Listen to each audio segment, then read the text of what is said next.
கிறிஸ்துவுக்குள் அன்பானவர்களே, இயேசு கிறிஸ்துவின் நாமத்திலே உங்களுக்கு என் அன்பின் வாழ்த்துக்களை தெரிவித்துக் கொள்கிறேன். இன்றைக்கு ஆண்டவர் ஒரு வார்த்தையின் மூலமாக நம்மோடு கூட பேச விரும்புகிறார். மத்தேயு எழுதின சுவிசேஷம் 18ஆம் அதிகாரம் 23வது வசனம்.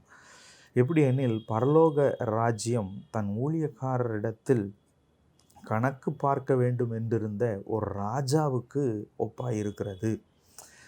என் வேதாகமத்தில் இந்த பகுதியை, இந்த ஊமைக்கு ஒரு டைட்டில் கொடுக்கப்பட்டிருக்கு. என்ன டைட்டில் கொடுக்கப்பட்டிருக்குது அப்படின்னா, மன்னிக்காத ஊழியர் ஊமை என்று சொல்லி கொடுக்கப்பட்டிருக்கு.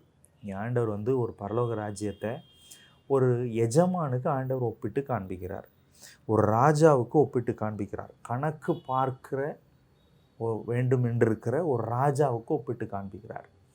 ஒரு ராஜா, அவனுக்கு கீழே ஒருத்தன் கடன் வாங்கியிருக்கிறான். அவனை கொண்டாந்து அவனுக்கு முன்னாடி நிப்பாட்டுறாங்க. அவனை ரொம்ப நிறைய கடன் வாங்கியிருக்கிறான். ஒரு 1000 ரூபான்னு வச்சுக்கோங்களேன்.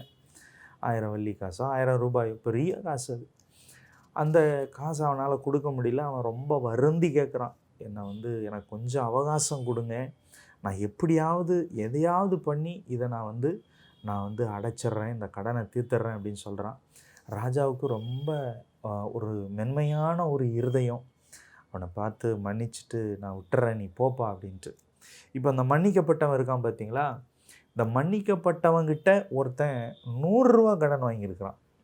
அவனை பார்த்த உடனே இவனுக்கு, டேய் எவ்வளோ நாள்ரா என்ன ஏமாத்துவேன், என்ன அப்படின்னு சொல்லிட்டு அவனை பார்த்து அவனை கழுத்தை நெரிச்சு அவனை ஒரு மாதிரி செய்கிறான். இதை அறிந்த ஒரு வேலைக்காரன் நேராக போய் ராஜா கிட்ட சொல்கிறான், நீங்கள் மன்னிச்சு விட்டவன் இன்னொருத்தனை மன்னிக்கல.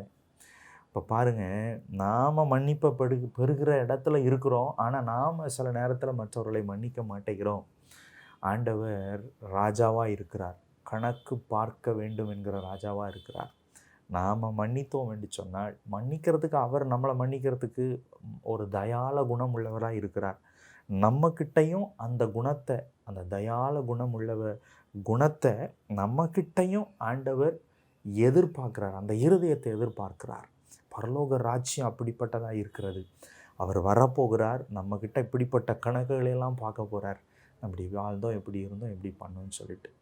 கர்த்தர் தாமே நம்மளை ஆசீர்வதிப்பாராக. இந்த மன்னிக்கிற இந்த இருதயத்தை கர்த்தர் நமக்கு கொடுக்கும்படியாக ஜெபிப்போம்.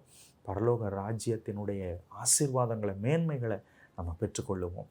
நல்ல தகப்பனே, உம்மை துதிக்கிறோம், ஸ்தோத்தரிக்கிறோம். எங்களுக்கு மன்னிக்கும் இருதயத்தை கர்த்தர் நீர் கொடுப்பீராக, எங்களோடு கூட இருந்து ஆசீர்வதிப்பீராக.